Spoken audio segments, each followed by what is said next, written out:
के समीप नित्य सेवा में पहुंच जाना। आज तक हमें कहीं ऐसा प्रमाण नहीं मिला कि श्री जी की सेवा करने वाले की गति में अंतर हुआ हो। कहीं भी ऐसा साधना से भ्रष्ट होते तो देखा गया, लेकिन श्री जी की परिचर्या करने वाला श्री जी को प्राप्त नहीं हुआ, ऐसा हमें अभी तक प्रमाण नहीं मिला। ये श्री राधा मोहन जी के आराध्य देव थे, आस्करन जी के, और ये सेवा में मगन रहते। देखो, जब आप ठाकुर सेवा, जैसे आपको कि अब हम सेवा में रहेंगे तो हमारा काम कौन करेगा, तो पूरी सृष्टि तुम्हारे काम से चल रही है, तुम्हारे चलाए चल रही। अरे कुछ समय, घड़ी दो घड़ी तुम ऐसी निकालो जिससे एकांत चित्त से आनंद पूर्वक अपने लाडले ठाकुर को दुलार कर सको। उनको श्रृंगार करो, भोग लगाओ, आरती करो, 4 परिक्रमा करो, साष्टांग दंडवत करो। जीवन का परम लाभ है ये। पर नहीं, आप खाएंगे हलवा, गरम गरम पकौड़ी, चाय, और ठाकुर जी के सामने वो सफेद वाले दाना नहीं आते, चिरौरी रख दो अरे भाई तुम क्या कर रहे हो, चोरी कर रहे हो तुम। घर में ठाकुर विराजमान, घर के मालिक विराजमान, हमें जल्दी ऑफिस जाना है, गरम गरम परेठा, ये वो सब, और ठाकुर जी के सामने। हम तो देखते हैं जैसे कोई ठाकुर जी के दर्शन कराने के लिए लाता है तो 4 टाफी, वो भी प्लास्टिक से लिपटी हुई, मतलब देख केवल ले, खा भी नहीं सकते हो क्योंकि प्लास्टिक लगी हुई, ऊपर कवर एकदम ऐसे रखे हुए हैं। वो बोले हमारे लड्डू गोपाल हैं। जब गोपाल हैं तो टॉफी खोल पाएंगे क्या? अगर आपको टॉफी ही पवाली है तो आप खोल करके सुंदर एक कटोरी में रख करके थे, ऐसे 4 दाने चिरौरी रख दिए, कटे हुए मिश्री के टुकड़े रख दिए। अरे अनंत ब्रह्मांडों का भरण पोषण करने वाला तुम्हारी चिरौरी के लिए मर रहा है। हाँ, अगर तुम्हारे पास केवल चिरौरी ही है तो वो तृप्त हो जाएगा।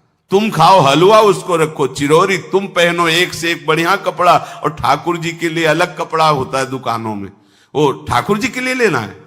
पूजा, सत्यनारायण की पूजा की सामग्री गांव में जो परचून की दुकानें होती हैं कस्बों में, उनमें अलग होती है। बोले सुपारी देना, तो बोले पूजा के लिए, बोले हाँ, वो सड़ी सुपारी का अलग बैंक होता है, वो पूजा के लिए जाएगा।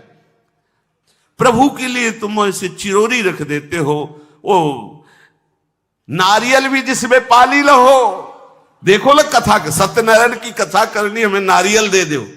वो सूखा नारियल जो किसी काम में ले जाएगा, सत्यनारायण के पास जाएगा।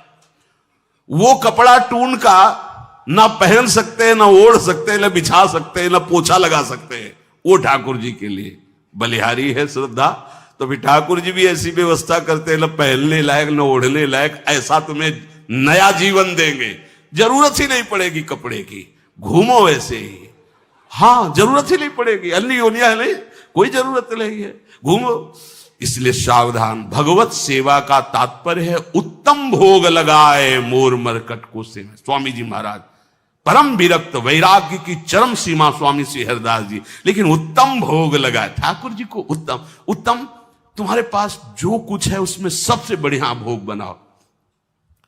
धन्ना जी के पास बाजरा की रोटी भी पूरी नहीं थी कि भरपेट पाले, तो 1 रोटी रोज ठाकुर को रखते थे। आधी ठाकुर जी पाते थे, आधी आप पाते थे। सुदामा जी के पास कौन सा माखन मिश्री था? वो तंदुल जो पछोरने से बाहर निकलते हैं, किसी काम में नहीं, वो लेके गए थे। ठाकुर जी पाते हो कहते आज मैं तृप्त हो गया। सबरी जी के पास क्या था? क्या था? जंगली बेर, कहीं कड़ुआ कसैला ना हो, इसलिए चख के मेरे रघुनाथ जी को कहीं कसैला ना लगे। प्रभु वाह वाह करके पा रहे। विदुरानी जी ने कौन सा 56 भोग पवाया? केले के छिलके, भाव दशा में डूबी हुई। देखो हमारे ठाकुर को कुछ नहीं चाहिए, भाव से समझिए। ये बिहारी जी को 4 घंटे बैठने के लिए 10-10 लाख रुपए का फूल बंगला निकला, काम थोड़ी चलाया जाता है। अरे हमारे लाडले सरकार है, अगर 4 घंटे बैठ गए 10 लाख खर्चा हो गया तो क्या? अनंत ब्रह्मांडों का सृजन करने वाला ठाकुर हमारे पास नहीं है, तो ठाकुर जी को आपका भाव चाहिए। और आप तो सो बढ़िया पलंग में, और ठाकुर जी को एक छज्जा में विराजमान किए, छज्जा में ऐसे उतर नहीं सकते, मतलब कूदे तो वैसे ऊंचे, अगरबत्ती दिखा दी चले, आप तो नहीं, अपने लाड़िले ऐसे प्यार करो, ऐसी जगह सिंहासन रखो कि उतर कर अगर आपके वन विहार करना चाहे तो उतर लेना, ऐसा विराजमान करो आराम से। ओ एकदम वो से दीवार में ऐसी जगह, या तो बाहर वाले कमरे में, अपने कमरे में तो ठाकुर जी रहेंगे ही नहीं। अरे भाई, अगर घर में ठाकुर जी तो उठते बैठते निकलते, उनके दर्शन हो रहे, चोरी क्या? तुम तो हमारे घर के माई बाप हो, सब देखो, चोरी क्या आपसे? आपको जो अच्छा न लगे सुधार देना, ऐसे रहना चाहिए। बिल्कुल भगवत प्राप्ति निश्चित है। ये सेवा पद्धति है, बड़े भाव से आप इसको स्वीकार कीजिए। हमारे लाडले बड़े कृपालु हैं। अरे जहर पिला रही है छाती में लगा के तो परम पद दे रहे हो, तुम दूध पिलाओगे तो तुम्हें परम पद नहीं मिलेगा। पूतना जहर लेकर के पिला रही बाल गोविंद को, अभी 6 दिन के ठाकुर हैं, उसे परम पद प्रदान किया, और आप रोज सुंदर सुंदर भोग लगा रहे हो और तुम्हें भगवत प्राप्ति नहीं होगी।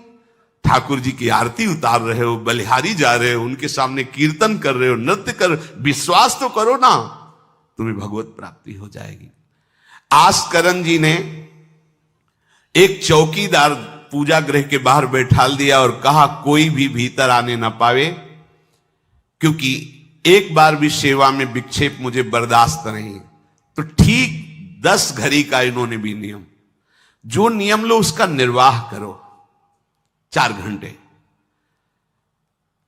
दिल्ली का बादशाह किसी कारण से उधर आया हुआ था,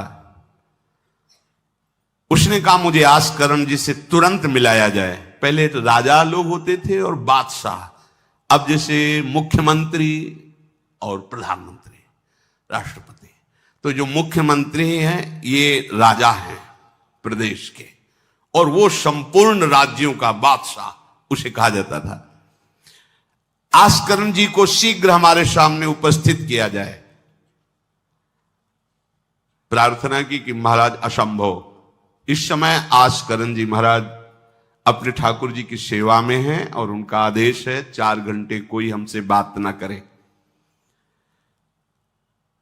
आस्करण जी को सूचना देने के लिए बार बार सेवकों को आदेश किया, पर कोई भी सेवक बादशाह की आज्ञा पर नहीं उतरा।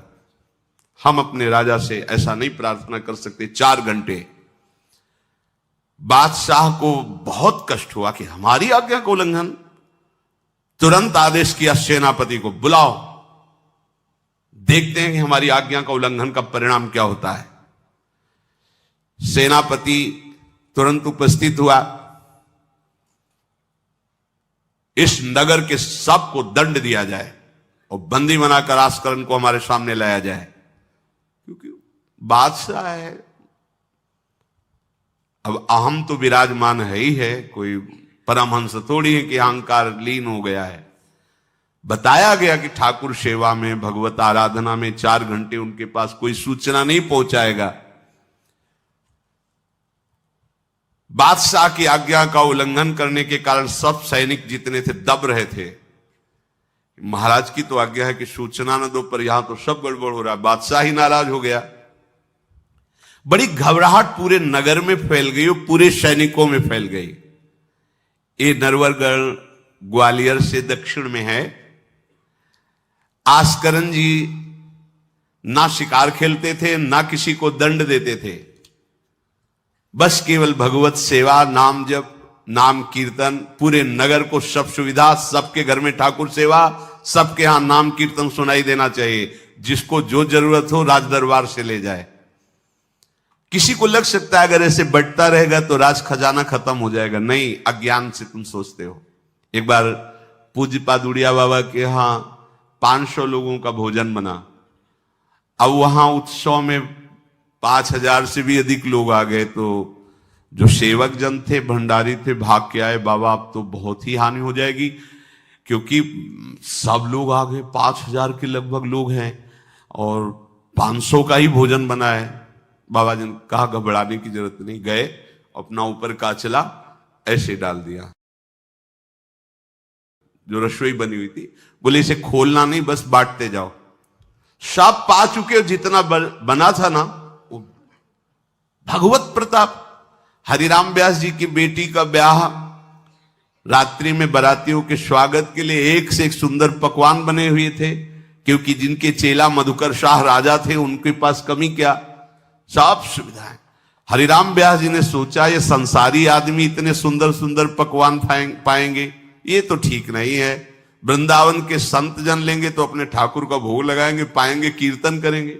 कोतवाल को बुलाया वृंदावन के और कहा सब वैष्णवजनों को कह दो कि तुरंत आ जाओ, रमनिया ले जाओ।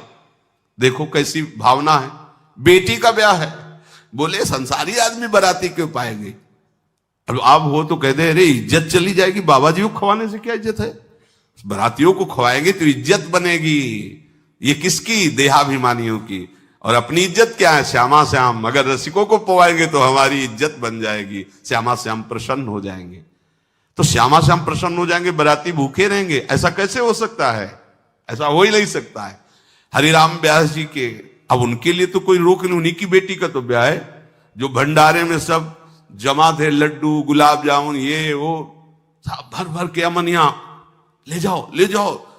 अब ब्रजवासी संत जन सबको बांट दिया, पर जितना भंडारा था उतना ही बना रहा। कर तुम अकर तुम अन्यथा कर तुम सर्व समर्था सा ईश्वरा। तुम प्रभु के लिए समर्पित हो तो तुम्हारे यहां हानि कैसे हो सकती है कि हम भाई ठाकुर सेवा में समय देंगे तो हमारा काम बिगड़ जाएगा, ठाकुर जी के भोग राग की बात करेंगे तो पैसों की कमी हो जाएगी।